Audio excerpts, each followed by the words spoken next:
Good evening, Bahamas. Coming up tonight. Tempers flare and the opposition storms out as they accuse the Minnis administration of attacking democracy. The opposition leader calls recent matters before the court an erosion of democracy. Police investigating yet another homicide, this time in Fox Hill. A story is coming up.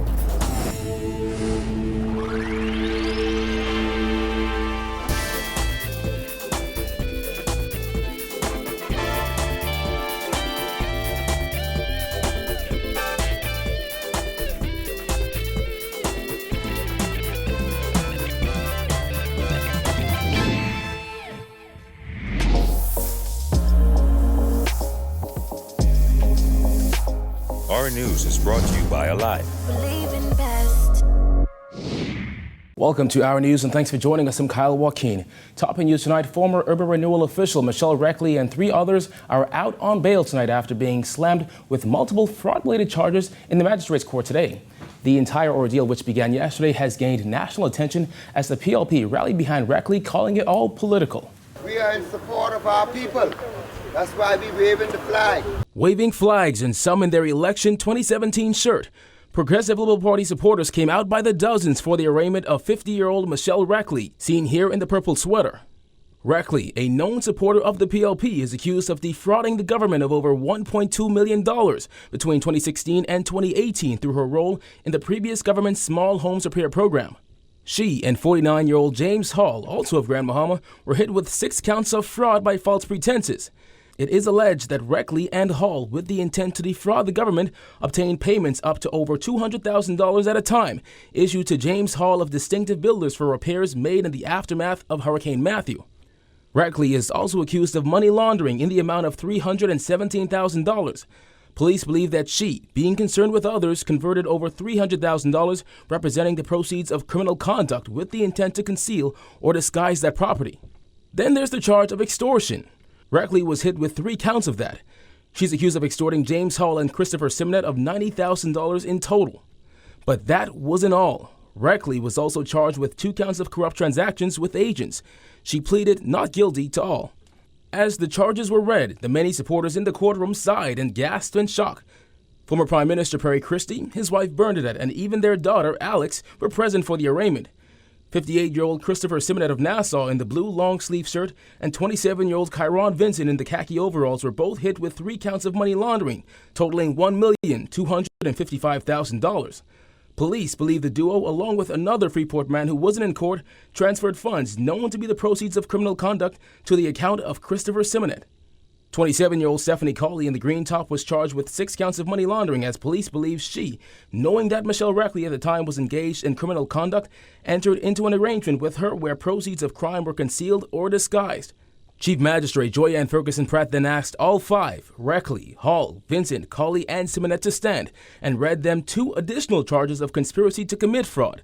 They all pleaded not guilty. Now, the offenses are deemed electable, which means the defendants were able to choose whether to have their trial in the Supreme Court with a jury or the Magistrate's Court. They chose to stand trial in the Magistrate's Court in New Providence. But defense attorney Simeon Brown took issue with one fact. A key witness in the case just happens to be a sitting cabinet minister, Social Services Minister Frankie Campbell. Brown told the court the case has all the characteristics of political persecution. After court was dismissed, the defense attorneys rushed to the Supreme Court, where they secured bail for the defendants at $9,000 each. Reckley must report to the Central Police Station in Grand Bahama once per month, and the others must report to police 3 times per week. Well, tempers flared and emotions ran high in the House of Assembly today as proceedings erupted into a shouting match among government MPs and members of the opposition. The heated back and forth ended with the entire opposition walking out of the House as it accused the Minnis administration of abusing its power. Jasmine Brown has more.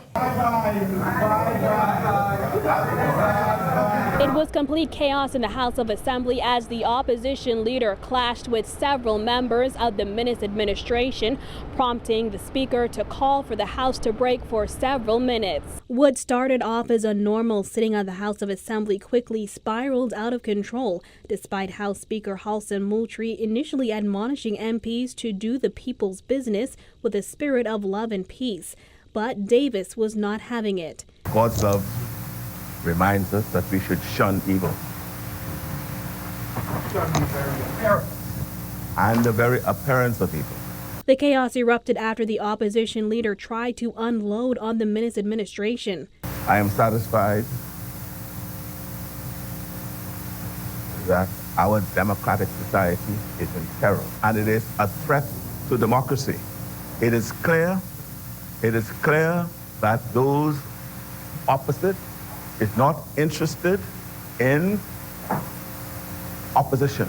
Davis' comments came the same day a former Urban Renewal chief was charged in a magistrate's court. Since the FNM won the general election in May 2017, 2 former PLP MPs and a former PLP senator have faced criminal charges. His allegations prompted the speaker to ask Davis to substantiate what he was alleging. While Davis insisted not only can he back up the allegations, he said he could also prove why 2 cabinet ministers who testified in the Frank Smith trial should be made to resign.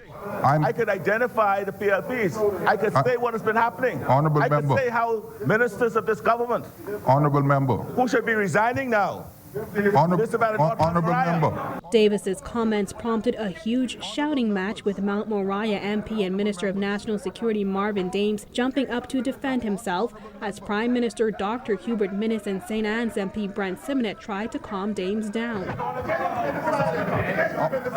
The pointing and shouting prompted Moutry to suspend the House for several minutes. However, when they returned a short while later, Davis would not give up as he continued to argue his point. Moments later, the entire slate of opposition members walked out amid heckles from government MPs.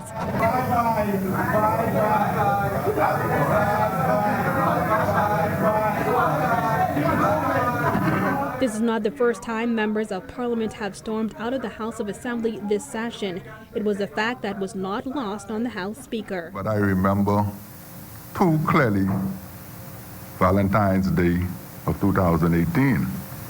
It seems as if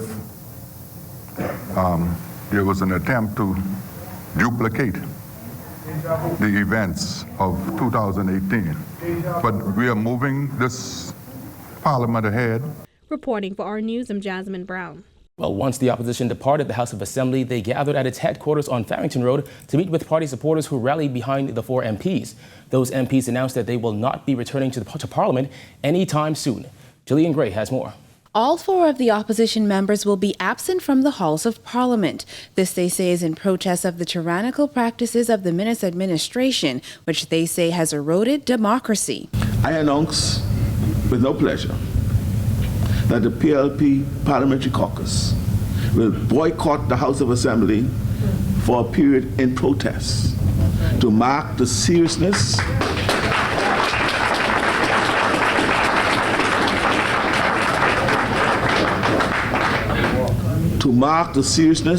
of where we find ourselves as a nation. We will not rest until the tyrannical attitudes and practices are forever vanquished from this society. Our absence will be a statement every single time of what is actually happening in this country, not their fake agenda. In a press conference on Wednesday at PLP headquarters, opposition leader Philip Davis accused the Minnis administration of using prosecutorial powers to go after political opponents. These abuses of power strike directly at our confidence in the administration of justice. And when citizens do not trust that the rule of law is administered fairly, you have undermined a key pillar of our democracy.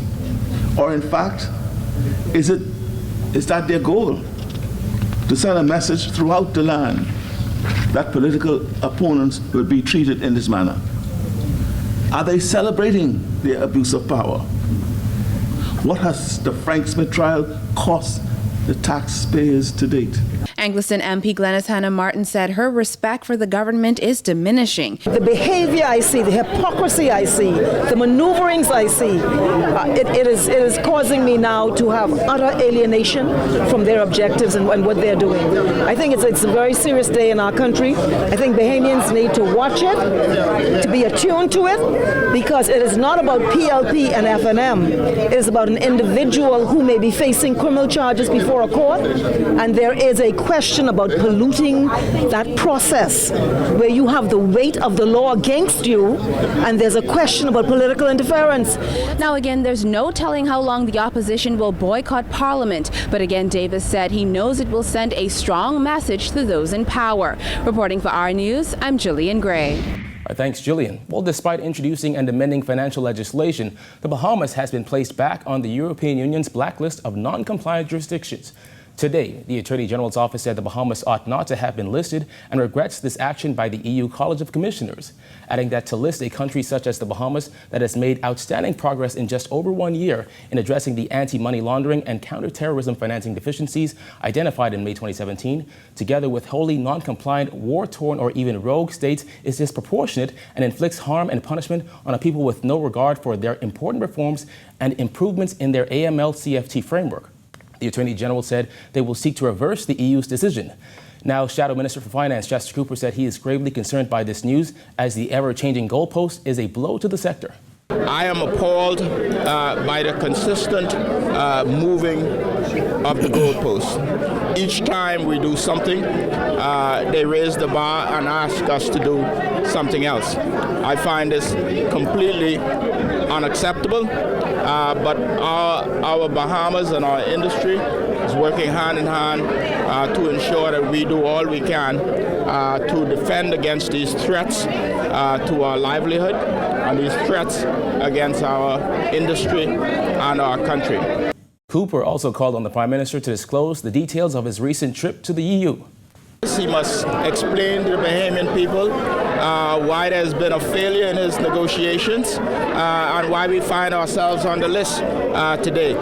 He went over hand in hand as a savior to the financial services industry, and boom, this is what we have.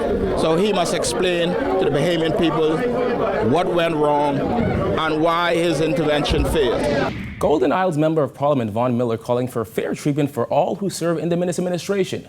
Miller addressed the House of Assembly saying those who serve in cabinet posts should be judged by the same yardstick as he and rebel FNM MPs who were fired for voting no to the hike in value-added tax last June. Mr. Speaker, there's much talk throughout the country. I'm sure, as you may be aware, with regards to Westminster and who Westminster applies to and who it does not apply to. Mr. Speaker, when I was fired and the press questioned me about other members that they thought were overlooked and should have been fired also, I simply said to the press that I'm forgetting those things that are behind, and I press forward. Miller told reporters on the sidelines at the House of Assembly that on the face of it, he was referring to cabinet ministers who were involved in the Frank Smith bribery and extortion trial. Both National Security Minister Marvin Dames and Health Minister Dr. Dwayne Sands testified during that trial. Since Smith was acquitted of the charges earlier this month, there have been questions about both ministers' roles in the case. I simply ask that the same manner in which we were treated under Westminster, that other persons, if in fact it happened, would be treated in like manner.